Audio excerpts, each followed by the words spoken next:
네, 오늘은 마태복음 5강이란 제목으로 마태복음 20장부터 28장까지 하겠습니다. 그래서 먼저 마태복음 20장, 여기는 이제 제목이 하나님의 주권에 관한 얘기예요. 그래서 좀 성경을 좀 읽어보겠습니다. 포도원에 대한 비유를 첫 번째 하시는데,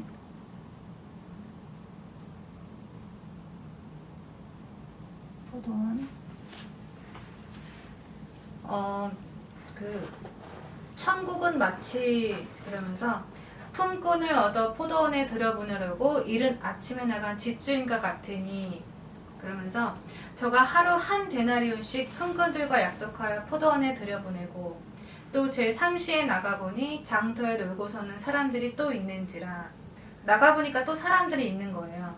그래서 그 사람들에게도 너희도 포도원에 들어가라, 내가 너희에게 상당하게 주리라 하니, 이제 그 서있던 사람들도 포도원으로 들어갔어요. 일을 하려고. 6시에도 가고 9시에도 가고 11시에도 나갔더니 서 있는 사람들이 또 있어서 너희는 어찌하여 종일토록 놀고 여기 있냐. 그러니까 우리를 품꾼으로 쓰는 이가 없음이니이다 라고 이제 대답을 하죠. 그러니까 너희도 포도원에 들어가라 그랬어요. 그래놓고 이제 날이 저무니까 포도원 주인이 청지기에게 얘기해서 이제 품꾼들 불러서 나중 온 자들로부터 시작해서 먼저 온 자까지 삭슬 주라고. 그래가지고 11시에 온 자들이 왔는데 한 데나리온씩 받았어요. 그래서 이제 먼저 온 자들은요, 자기들 생각에 더 많이 받을 줄 알았는데 일찍 들어가 일한 사람도 한 데나리온씩 받은 거예요. 그러니까는 이제 집주인이 원망하면서 포도원 주인한테 하는 말이, 나중에 늦게 온 이 사람들이 1시간밖에 일을 안 했다. 근데 왜 한 데나리온씩 주고 나는 하루 종일 수고와 더위를 견디면서 열심히 했는데 왜 1시간 일한 사람이나 나나 받는 돈이 같냐. 이게 말이 안 된다 이제 불평을 했습니다. 그랬을 때 주인이 하는 말이, 너 나랑 처음에 일할 때 한 데나리온 받기로 하고 일한 거 아니냐. 얼른 네 돈 챙겨가고 나중에 온 사람한테 너랑 같은 금액을 주는 것은 내 마음이다. 내 돈을 가지고 내 마음대로 하는데 왜 불평이냐. 이제 이렇게 말씀을 하시죠. 그러니까 뭐냐면요, 이 뜻은 그런 건 네가 관여할 게 아니고 바로 내 주관 아래 있다. 하나님의 주권이다. 이 말씀이십니다. 그래서 이 포도원 비유를 통해서 얘기해 주신 답변은 그 마태복음 18장 9장에 제자들이 막 질문했었잖아요. 사람들의 관심이 어디 있는지 볼 수 있었는데, 간단하게 요약을 해보면 천국에서는 누가 크니까 이렇게 질문했죠. 그리고 형제가 나한테 죄 범하면 몇 번이나 용서해 주리까? 7번까지 하오리까? 이 질문했어요. 또 아무 용고를 물론하고 아내를 내어버리는 것이 옳으니까? 이 질문했었고, 또 무슨 선한 일을 해야 내가 영생을 얻으리까? 그 다음에 우리가 모든 걸 버리고 주를 쫓았는데 그러면 우리가 무엇을 얻냐? 이 질문을 했습니다. 그래서 이제 그런 것들은 다 하나님 주권 속에 있다. 천국에서 크냐? 역시 하나님 주권 속에 있고, 다 버리고 주를 쫓으면 무엇을 얻냐? 뭐를 줄 건지 말 건지 역시 하나님의 주권 속에 있는 거예요. 그래서 이제 하나님 주권이다 요 얘기하시고, 그러면서 이제 그 두 번째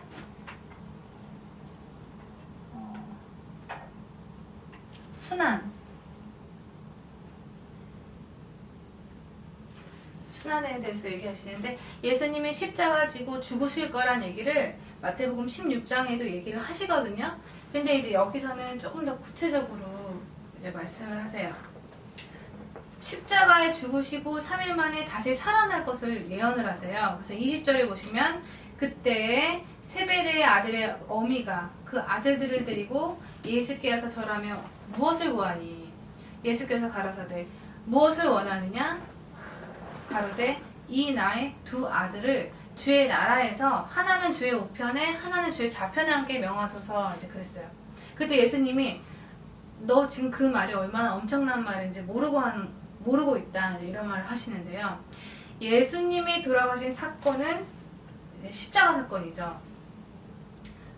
그 부활하셔서 하늘로 올라가지만은 실제 그 십자가를 지게 되면은요, 지금 어미가 하는 말이 주님 오른쪽 그 왼쪽에 자기 아들 앉혀달라, 이 말이 내 아들 십자가에 못 박혀 죽여가지고 지금 우편하고 좌편에 앉게 해달라, 이 말하고 같은 말입니다. 그렇기 때문에 네가 지금 그 말을 해도 무슨 말인지 모르고 하는 거다. 나의 마시려는 잔을 너희가 마실 수 있느냐 하니까 할 수 있다 대답하는데, 23절에 너희가 과연 내 잔을 마시려니와 내 좌우편에 앉는 것은 나의 줄 것이 아니라 내 아버지께서 누구를 위하여 예비하셨든지 그들이 얻을 것이니라. 지금 이 뜻이 뭐냐면요, 순환에 동참할 자를 하나님이 예비해 놓으셨다. 지금 그 뜻입니다. 예비된 자, 순교자는 뭐 그냥 아무나 순교하는 게 아니고 예비해 놨기 때문에 그 자가 순교하는 것입니다.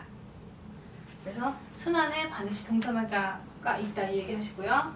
더 중요한 얘기는 우편에 앉고 좌편에 앉는 것은 어떤 사람이 앉냐 하면요, 도리어 섬기는 자다 그랬어요. 복음을 위해서 종이 되는 자, 섬기는 자, 복음을 위해서 종이 되는 자. 그래서 그 사람이 앉는 거지 어떤 위세를 가지고 앉는 것이 아니죠. 그래서 28절에 보시면은 인자가 온 것은 섬김을 받으려 함이 아니요 도리어 섬기려 하고 자기 목숨을 많은 사람의 대속물로 주려 함이니라. 그래서 천국의 그 천국일이라는 것은 사람들을 위해서 헌신하고 죽고 그 일을 하는 자가 이제 하늘에서는 섬김을 받게 되는 거죠.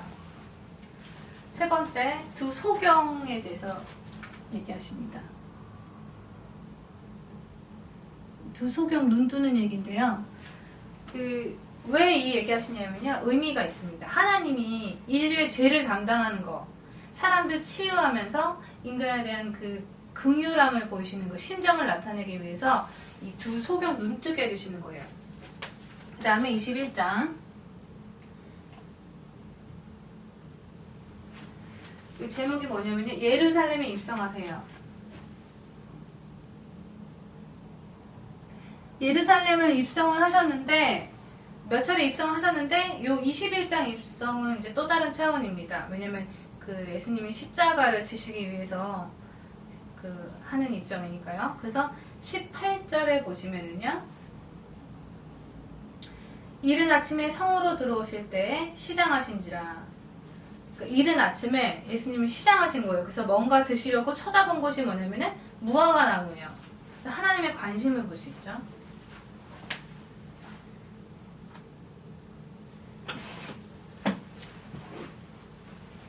근데 무화과 나무를 보니까 열매는 없고 잎만 무성한 거예요. 그러니까 하나님이요, 이거를 저주를 하세요. 이제부터 영원토록 네가 열매가 맺지 못하리라. 그랬더니 이제 무화과 나무가 곧 마른지라 이렇게 나오는데요. 그렇다면은요, 잎만 있다는 것은 무화과 나무가 지금 하나님 목적과 맞지 않는다.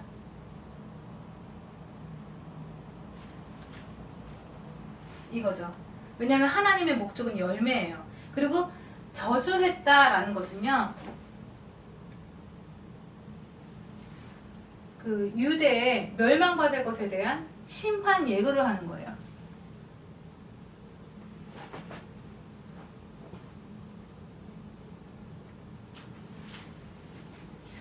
왜냐면 지금 중요한 게 뭐냐면요, 대상이 누구냐면 그 유대 그 지도자들,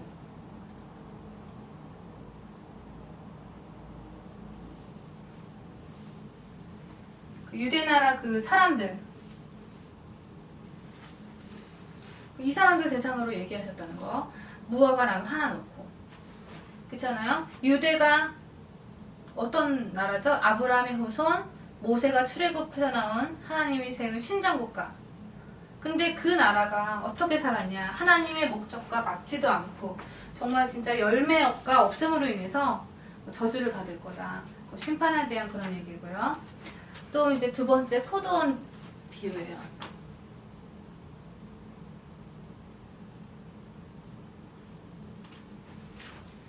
그 포도원에 있는 두 아들 비유로 계속 얘기했는데 두 아들이 있는데 첫째 아들한테 포도원 가서 일해라 그러니까 네 하고 안 갔어요. 두 번째 아들은 안 간다고 해놓고 나중에 깨우치고 갔어요.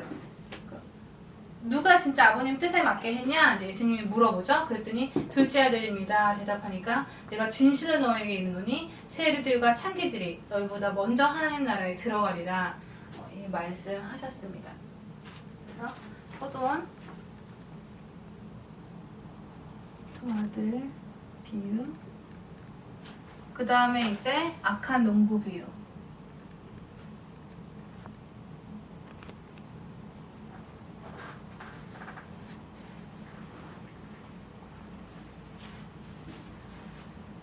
지금 이 비유가 유대인들을 향한 메시지예요. 이 악한 농부는요, 좀 읽어보면요, 한 집주인이 포도원을 만들고 산 울로 두르고 거기 집자는 구유를 파고 망대를 짓고 농부들에게 새로 주고 타국에 갔더니 실과 때가 가까움에 그 실과를 받으려고 자기 종들을 농부들에게 보내니 농부들이 종들을 잡아 하나는 심히 때리고 하나는 죽이고 하나는 돌로 쳤거늘 다시 다른 종들을 처음보다 많이 보내니 저희에게도 그렇게 하였는지라. 후에 자기 아들을 보내며 가로되 저희가 내 아들은 공경하리라 하였더니 농부들이 그 아들을 보고 서로 말하되 이는 상속자니 죽이고 그의 유업을 차지하자 하고 잡아 포도원 밖에 내어 쫓아 죽였느니라. 그랬어요. 그러면은 포도원 주인이 올 때 이 농부들을 어떻게 하겠냐? 이제 물어봤어요, 유대인들한테. 그랬더니 당장 악한 농부를 죽이고 포도원은 제때 실과를 바칠 만한 다른 농부들에게 새로 줄지이니이다. 이렇게 얘기를 대답을 하죠. 그랬더니 그것이 바로 너희들에 대한 얘기다. 그러면서 지적하셨습니다. 그랬더니 이제 그 비유 듣고 자기들 가르쳐 말한 줄 알고 이제 예수님을 잡아다 죽이려고 하는데 그 사람들은 예수님을 선지자로 아니까 그때는 잡지를 못하고 있죠. 또 22장에 또 비유 얘기.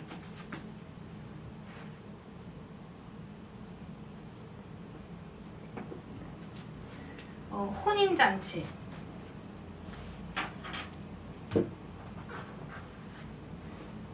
그리고 논쟁. 이 두 가지인데요. 혼인잔치는 여기서 또 보면요. 천국은 마치 여기서 또 그렇게 얘기해요. 천국은 마치 자기 아들을 위해서 혼인잔치를 베푼 어떤 임금과 같으니. 그러니까 그 종들을 보내서 그 청한 사람들을 혼인잔치에 오라 그랬더니 오기를 싫어하는 거예요. 유대인들을 비유하는 거죠. 그 다음에 다시 다른 종들을 보내서 청한 사람들에게 이르기를 내가 오찬을 준비하되 나의 소와 살찐 짐승을 잡고 모든 것을 갖추었으니 혼인잔치에 오소서 하라 하였더니 저희가 돌아보지도 않고 하나는 자기 밭으로 하나는 자기 상업차로 남은 자들은 종들을 잡아 능욕하고 죽이니. 그래서 7절에 임금이 노에서 군대를 보내어 그 살인한 자들을 진멸하고 그 동네를 불사르고 이에 종들에게 이르되 혼인잔치는 예비되었으나 청한 사람들은 합당치 아니하니 사거리 길에 가서 사람을 만나는 대로 혼인잔치에 청하여 오너라. 한데 종들이 길에 나가 악한 자나 선한 자나 만나는 대로 모두 데려오니 혼인잔치에 손이 가득한지라 그랬어요. 그래서 임금이 노에서 사람을 보내가지고 살인자들 다 진멸하고 동네를 불질렀다 그 말은 혼인잔치에 지금 하나님이 계속 지속적으로 청함을 하고 있다.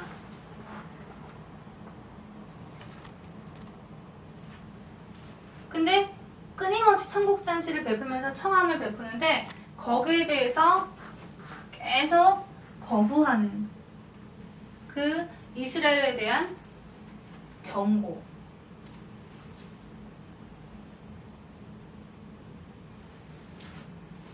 요거를 보여주는 거예요. 그래서 구약에서부터 그랬죠. 계속 하나님 나라로 오라고 청하는데 안 오고 선지자들 죽이고, 신약에서도 또 그러고, 결국 너희들은 거기에 대한 민족 전체가 다 하나님한테 징벌받을 거라는 걸 이제 또 논쟁하는데요. 4가지 논쟁을 해요. 첫 번째, 세금에 대한 논쟁.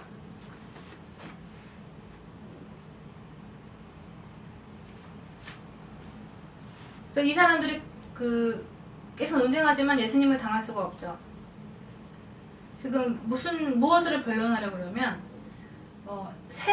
우리가 세금을 내는 것이 맞냐? 11조도 하는데 세금도 내야 되냐? 세상에 세금 내는 게 맞냐? 그랬더니 돈을 가져오라 그래요. 그래서 돈 가져오니까 여기 돈에 있는 이 얼굴이 누구 형상이고 글씨가 뭐냐? 그랬더니 가이사 형상이고 가이사 글씨다. 그러니까 그럼 가이사한테 줘야 한다. 그러니까 이제 또 할 말이 없죠. 그러면서 또 부활에 대해서도 부활을 믿지 않는 자가 사두개인들이에요. 천사도 믿지 않고 부활을 믿지를 않아요. 그래서 이 사두개인들이 형제가 7이 있는데, 유대인들은 그런 전통이 있잖아요. 첫째 아들이 결혼해서 첫째 아들 죽으면 둘째, 둘째 죽으면 셋째. 그래서 7째 이제 아들이 죽었어요. 그러면 나중에 죽어서 그 여자가 부활해서 어느 사람하고 사냐? 이런 걸 물어봤어요. 그러니까 이제 예수님이 천국은 시집가고 장가가고 그러는 것이 아니라고 얘기를 하죠. 그래서 지금 논쟁을 통해서 트집 잡아가지고 곤란에 처하게 하려는 그런 거죠.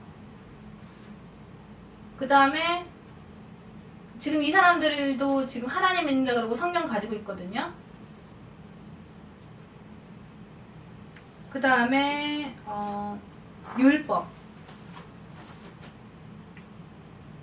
율법에 대해서 또 뭐라 그랬냐면, 어느 계명이 10계명 중에서 어느 계명이 제일 크냐 물어봤어요. 그랬더니 내 마음을 다하고 목숨을 다하고 뜻을 다해서 너희 하나님을 사랑해라. 이게 제일 크다 그랬어요. 둘째, 내 이웃을 사랑해라. 이런 논쟁을 하고, 또 무슨 논쟁이 있었냐면 기독론 논쟁이 있어요.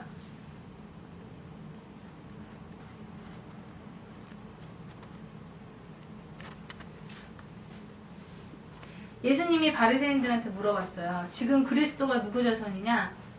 그랬더니 다윗의 자손입니다.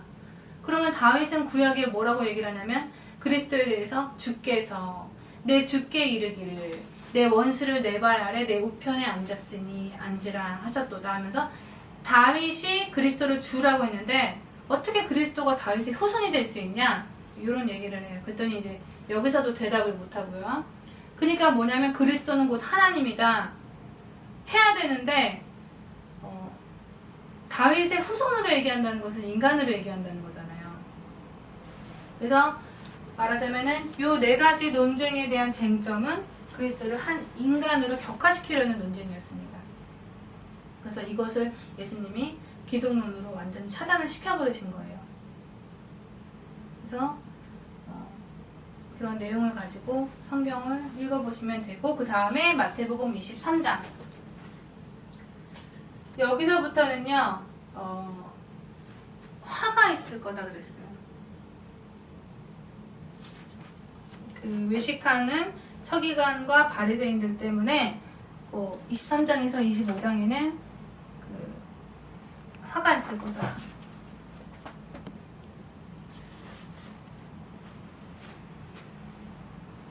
이거 내용이 되게 길어가지고요, 조금씩 줄여서 해보면요, 왜 화가 있냐? 외식하는 서기관과 바리새인들 때문에 화가 있는 거예요. 말세에 대한 얘기죠, 말세.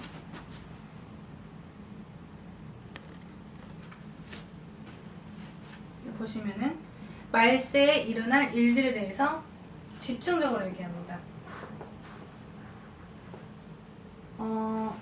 먼저 첫 번째, 유대인들의 잘못은 화했을진저 외식하는 서기관들과 바리새인들이여, 너희는 천국 문을 사람들 앞에서 닫고 너희도 들어가려 하지도 않고 들어가려 하는 자도 들어가지 못하게 하는도다. 이 사람들은 자기네들이 하나님 믿고 있다고 생각하고 성경 들고 다니지만 천국문도 막고 자기도 안 들어가고 남도 못 들어가게 한대요. 그게 첫 번째 죄입니다. 두 번째는 화 있을진자 외식하는 서기관들과 바리새인들이여 너희는 교인 하나를 얻기 위하여 바다와 육지를 두루 다니다가 생기면 너희보다 배나 더 지옥 자식이 되게 하는도다. 그렇대요. 지금 신자들의 모습이고, 그 다음에 소경된 인도자요. 너희가 누구든지 성전으로 맹세하면 아무 일 없거니와 성전에 금으로 맹세하면 지킬지라 하는도다. 맹세하면은 그 반응이 없고 성전에 금으로 맹세하면은 그렇게 하자 동조를 한다는 말입니다.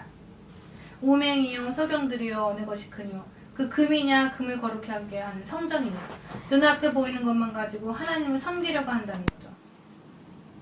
그것 때문에 영적인 하나님에 대한 믿음 없다라는 것에 대한 책망이고, 그러면서 또 화했을진저 너희가 지금 박하와 회양과 근처에 11조를 드리면서 의와 인과 은은 버렸도다.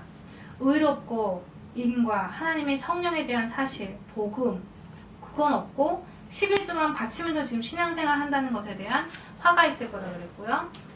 그 다음에 화했을진자 외식한 서기관들과 바리새인들이여 회칠한 무덤 같으니 겉으로는 아름답게 보이나 그 안에는 죽은 사람의 뼈와 모든 더러운 것이 가득하다.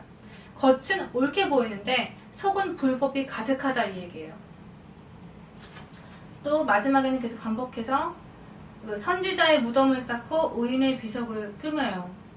계속 선지자들 의인을 죽여요. 그래놓고 또 비석 세우고 자기 조상들이 한 짓을 지금까지 계속 하고 있는 것입니다. 그러면서 하는 말이 뭐냐면은 우리 조상들이 깨달았다면은 이렇게 의인들을 죽이지 않았을 텐데 자기네들이 비석을 세우면서도 지금 그 짓을 한다는 거를 모르고 있죠. 그래서 사단이 하는 짓 계속 똑같고 반복이다.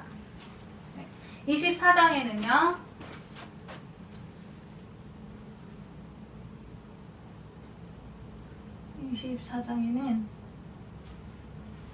보시면은 세상 종말에 대해서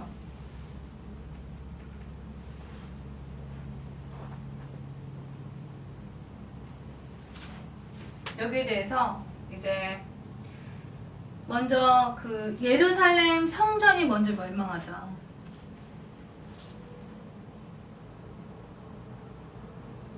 음.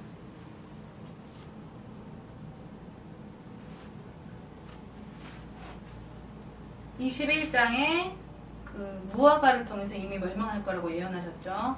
돌 위에 돌 하나도 남지 않고 싹 멸망할 거다 얘기했고, 두 번째 세상 멸망할 거다.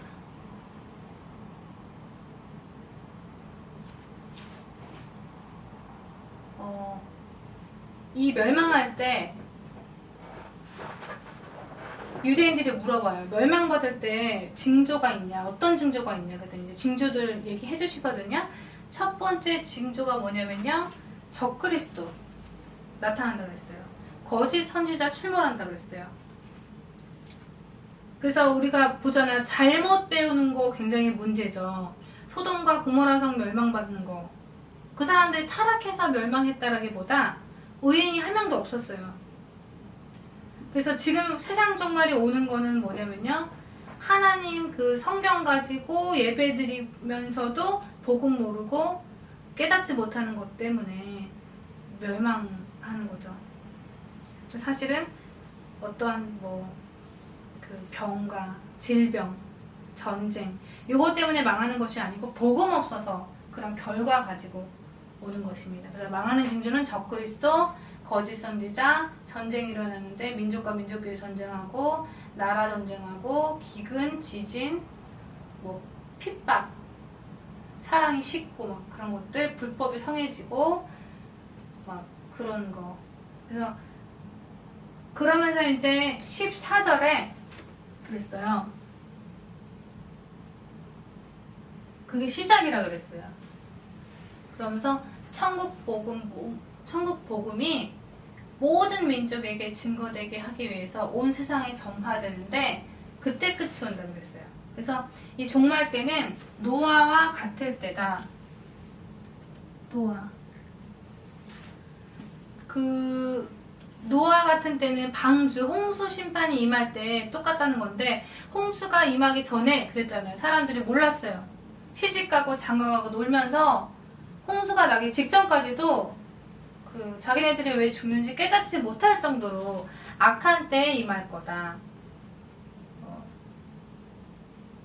사람이 알 수 없는 부분이고요. 25장 보겠습니다. 25장은 교회 종말, 말세의 교회의 모습이에요. 말세 때 교회 모습 보시면은 열처녀 얘기 나오고요. 두 번째 달란트, 세 번째 양, 염소 요 얘기 나와요. 다섯 처녀는 기름 준비하고 다섯 처녀는 기름 준비하지 않고 있죠. 그래서 그걸 가지고 미련한 자와 슬기로운 자라 그러고요. 그래서 교회에는 미련한 자 있고 슬기로운 자 있어요. 응답받을 자 있고 응답 못 받을 자가 있습니다. 그 다음에 달란트는 게으른 종, 무식한 종, 충성된 종 나와요. 신앙생활하면서 게으른 자 있습니다. 아무 유익이 없는 자 있고요. 하지만 또 충성된 자 있어요.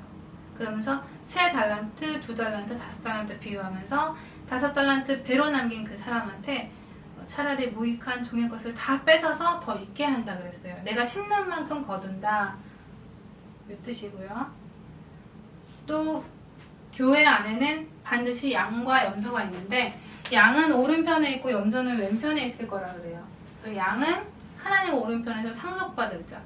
근데 염소는요 41절에 보시면은 왼편에 있는 자인데 저주받은 자라 그래요. 그래서 나를 떠나라 마귀와 그 사자들과 영영한 불에 들어갈 거다 그랬어요. 그러니까 교회 안에서도 지옥에 갈 자가 있다라는 그런 얘기입니다. 그 다음에 세 번째 마태복음 26장 27절 예수님의 그 순환에 대해서 21장에 나오죠.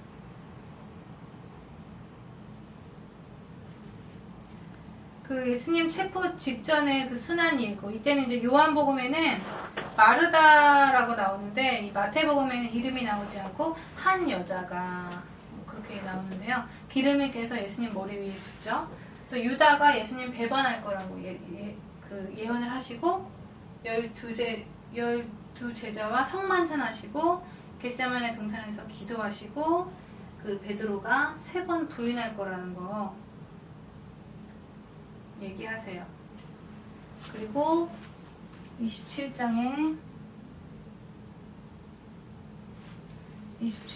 이제 그 빌라도에게 십자가에 죽으시죠. 그리고 28장에 부활하세요. 그래서 이때 이제 부활 메시지 있잖아요.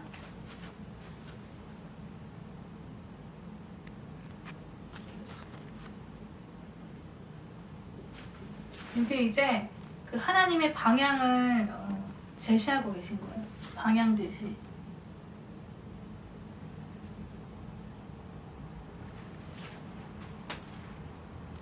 그래서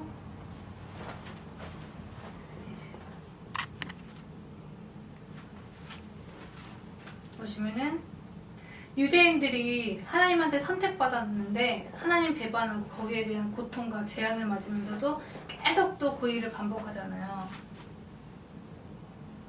그 상황 속에서 깨닫지 못하기 때문에 화가 임하고 또 종말에 대한 얘기하고 이 일을 피할 수 없다는 것을 얘기하시는데 피할 길, 살 길이 있어요. 이게 부활 메시지입니다. 살 길, 피할 길, 그 방법이 부활하신 예수님 메시지인데 첫 번째 하늘과 땅의 모든 권세를 내게 주셨으니 그랬어요. 하늘과 땅의 모든 권세를 내게 주셨으니 그러면 무슨 권세를 줬는지 아는 자 예수님이 하늘과 땅의 모든 권세를 가지셨는데 그러면은 부활 메시지를 가졌다라는 것은 이 사람이 제자 말씀 성취할 사람이거나 한다면 그 사람의 증거는 뭐가 돼야 되냐? 하늘과 땅의 모든 권세를 아는 거예요.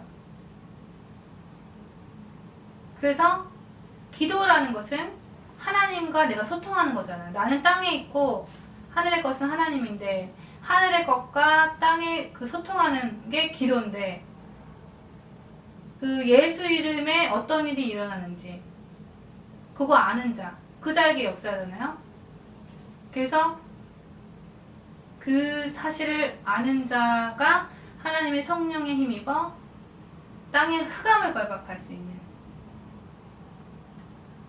그런 자가 다른 사람이 아니라 내가 돼야 된다는 거죠. 그 아는 자가 내가 돼야 돼요. 나 아니면은 우리는 이 재앙 속에 산다라는 것을 알고 있어야 됩니다. 그래서 하늘과 땅의 모든 권세를 내게 주셨으니 너희는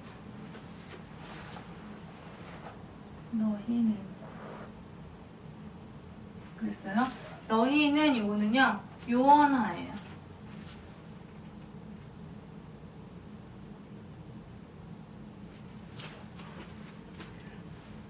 그 마태복음 10장부터 예수님께서 전도교과서 통해서 제자 뽑고 세우시고 현장 가게 하고 안식일에 초대하게 하시고 씨 뿌리는 비유 통해서 지금 뭐 100배 열매거든요. 그 천국에 대해서 그 가치가 얼마나 큰지 얘기해 주셨어요. 그러면서 앞으로 너희들이 나갈 때는 이러한 세상들이 임할 거니까 너희는 가서 이 일을 해라 라고 결론적으로 그 방향을 제시해 주시는 거예요. 그래서 그거를 아는 사람이 요원이에요.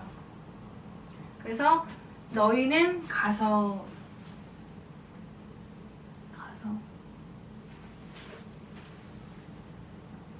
이 요원이 가는 모든 곳 하나님이 주신 지역이에요. 그래서 가서는 지역화.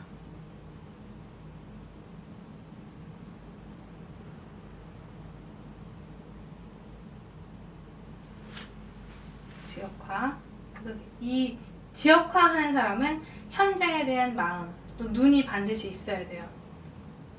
그래서 모든 족속으로 너희는 가서 모든 족속으로 네 번째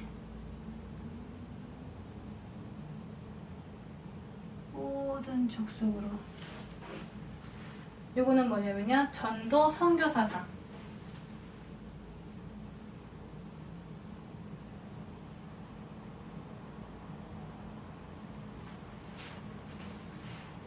가져야 되고 모든 족속으로 제자를 삼아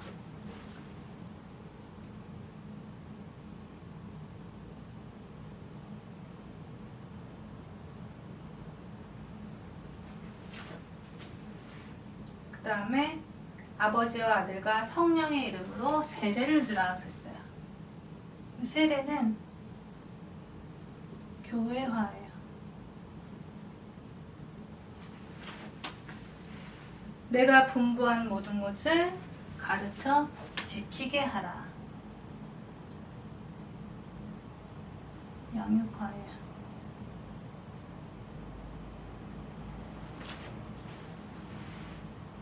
재생산 이렇게 하라는 거예요. 그래서 우리는 이제 부활 메시지 가지고 이 땅의 마지막으로 사는 건데요. 성령 받으면 권능 받고 내 증인이 되리라 그랬습니다. 이 말은 뭐냐면요. 성령께서 우리에게 이 일을 하도록 인도하시고 응답하신다는 거예요. 권능 주시고.